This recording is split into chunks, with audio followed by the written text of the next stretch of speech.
Hello दोस्तों, welcome back to world of market. तो आज ये पार्ट नंबर 4 है जो कैंडलस्टिक के बारे में हम डिस्कस कर रहे हैं। जो पहला पार्ट है उसमें हम डिस्कस किए थे जो बेसिक्स ऑफ कैंडलस्टिक, ठीक है। पहले बेसिक बताया था वो पहला पार्ट में। उसके बाद हम बताया हो डोजी के बारे में, हम डिटेल में डिस्कस किया हो डोजी में क्या क्या पार्ट होता है वो सब डिस्कस किया हो सेकंड पार्ट में। थर्ड पार्ट में हम डिस्कस किया हो जो हैंगिंग मैन और हैमर के बारे में। आज ये पार्ट नंबर 4 है, इसमें हम डिस्कस करेंगे बुलिश एनगल्फिंग पैटर्न और बियरिश एनगल्फिंग पैटर्न। तो चलिए वीडियो को शुरू करते हैं। तो देखिए ये जो है ना, ये जो बुलिश एनगल्फिंग पैटर्न है इसमें पहला जो कैंडल है ये रेड कैंडल है। उसके बाद जो सेकंड कैंडल है, ये ग्रीन कैंडल है। ये बनेगा जो ये कहाँ पे बनेगा, मैं इधर दिखाता हूँ, थोड़ा सा इधर ड्राइंग करके मैं रखा हूँ। देखिए सपोज़ क्या हुआ, मार्केट ऐसा करके नीचे आ रहा है, ठीक है। नीचे आने के बाद ये ऐसा करके ये जो ग्रीन कैंडल है, ये ग्रीन कैंडल है, ये रेड कैंडल को पूरा एनगल्फ कर लेगा, बोलो तो पूरा खा लेगा, पूरा ढक लेगा। ये ऐसा पैटर्न अगर ये सपोर्ट के बगल में अगर बनता है ना, फिर जाके मतलब इसका मतलब बहुत मीनिंगफुल होता है, ये काम करता है ज़्यादा। तो ऐसा हम देखेंगे अगर कोई सपोर्ट के बगल में ऐसा हो या बहुत बड़ा मूवमेंट करने के बाद अगर ऐसा हो, फिर जाकर मतलब इसका ज़्यादा मतलब मीनिंग रहता है, ठीक है। ये ज़्यादा काम करता है मार्केट में, ठीक है। अगर उसके बाद क्या हुआ, फिर मार्केट इसके बाद सपोज ऊपर गया ये ग्रीन कैंडल। उसके बाद अगर ये जो है ना, ये अगर ऐसा बनता है ना, ये फिर ये हो गया बियरिश एनगल्फिंग पैटर्न। बोलो तो ये जो है, ये जो एक ग्रीन कैंडल है और ये जो एक रेड कैंडल है, ये रेड कैंडल ने ये ग्रीन कैंडल को पूरा एनगल्फ कर लिया, बोलो तो पूरा खा लिया, ठीक है। तो जब ऐसा करके पूरा खा लेता है इसको बियरिश एनगल्फिंग पैटर्न बोला जाता है, ठीक है। और उसके बाद हम डिटेल्स में डिस्कस करता हूँ यहाँ पे, ठीक है। देखिए इधर सबसे पहले हम देखेंगे इधर क्या है, जो बुलिश एनगल्फिंग पैटर्न है इसका मतलब कुछ मैं पॉइंट बनाया हूँ, 1 पॉइंट 2 पॉइंट 3 पॉइंट, हम 3 पॉइंट बनाया हूँ, उसको हम डिस्कस करेंगे, ठीक है। तो सबसे पहला जो पॉइंट है इसमें क्या है, second candle completely covers it's first candle. जो सेकेंड कैंडल है, ये सेकेंड कैंडल ने जो फर्स्ट कैंडल है, जो हमारा ऐसा जो ये वाला जो कैंडल है, इसको पूरा बॉडी को पूरा एनगल्फ करना पड़ेगा, उसके बाद ढकना पड़ेगा, उसके बाद ही उसको हम क्या बोलेंगे, बुलिश एनगल्फिंग पैटर्न, ठीक है। इतना समझ में आएगा।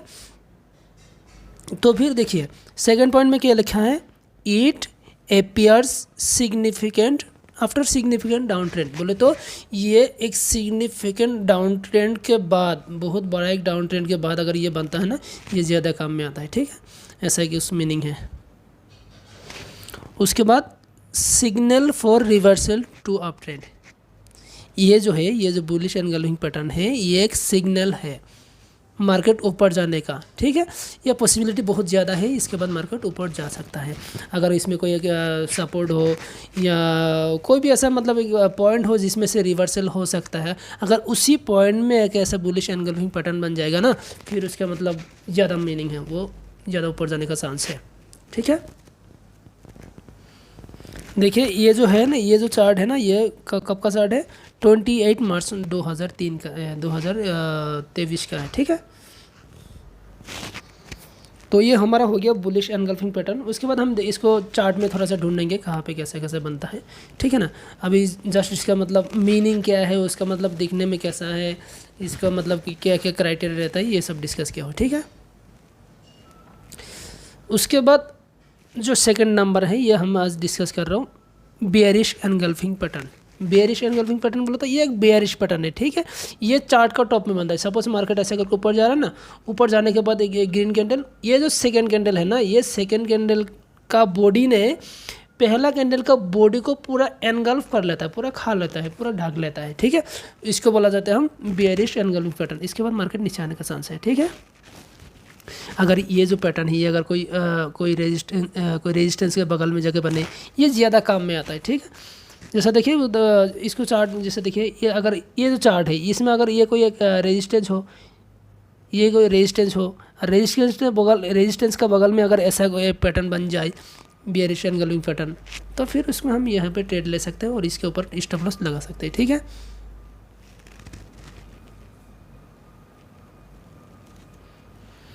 तो इसमें कुछ पॉइंट लिखा हो मैंने। Second candle body completely covers it's first candle body. जो सेकेंड कैंडल का बॉडी है ना, ये पहला कैंडल का बॉडी को पूरा कवर कर लेता है, ये इसका मीनिंग है। It appears after significant up trend. बोलो तो ये मतलब बहुत बड़ा बुलिश मूवमेंट या बहुत मतलब सिग्निफिकेंट अप ट्रेंड के बाद ही बनता है। अगर इसका ऐसा बनता है तो फिर इसका मतलब ज़्यादा काम आता है, उसके बाद फिर मार्केट नीचे आने का चांस रहता है, ठीक है।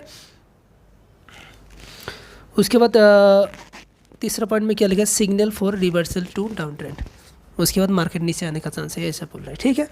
ये एक चार्ट दिखाया हुआ मैंने। ये चार्ट में क्या है, ये 20 जनवरी का है 2023 का, ठीक है।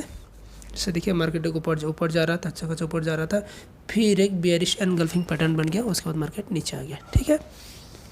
चलिए देखता हूँ थोड़ा सा चार्ट में जाके, इसमें थोड़ा सा बैंक निफ्टी का चार्ट में जाके देखता हूँ कहाँ पे कुछ मैं ढूंढता हूँ, देखने में कैसा क्या है, थोड़ा सा मिलता है कि नहीं, ठीक है। जैसा देखिए bearish engulfing pattern, bullish engulfing pattern हम ढूंढेंगे, ठीक है। जैसा देखिए ये अगर इसको अगर बोलो, ये भी एक ये जो है ना, ये भी एक बेयरिश एनगल्फिंग टाइप का ही है, लेकिन इसको हम बेयरिश एनगल्फिंग टाइप का हम कंसीडर नहीं करेंगे। क्यों नहीं करेंगे?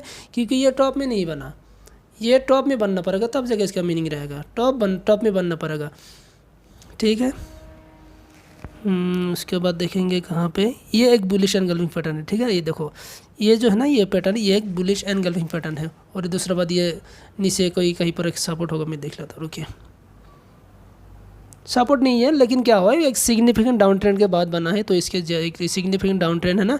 जैसे देखिए मार्केट के कहाँ से कितना डाउन ट्रेंड में आ रहा था, देखिए इतना, इसके बाद अगर बनता है ना, फिर मतलब इसके ज़्यादा मीनिंगफुल रहता है, तो फिर मार्केट ऊपर जाने का चांस रहता है। उसके बाद ये जो पैटर्न है ना, ये भी एक बेयरिश पैटर्न है, बेयरिश एनगल्फिंग पैटर्न है, इसको भी हम कंसीडर कर सकते हैं, ठीक है। उसके बाद और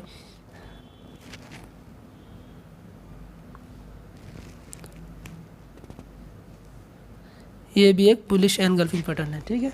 तो हम ऐसा करके चार्ट में ढूंढ के उसको मतलब प्रैक्टिस कर सकते हैं, कितना काम में आता है, क्या आता है, ठीक है। तो दोस्तों आज के लिए इतना ही। आई थिंक आपको बहुत कुछ सीखने को मिला है इस वीडियो से, तो प्लीज़ वीडियो को लाइक एंड शेयर कीजिए और चैनल को सब्सक्राइब कर लीजिए। Thank you.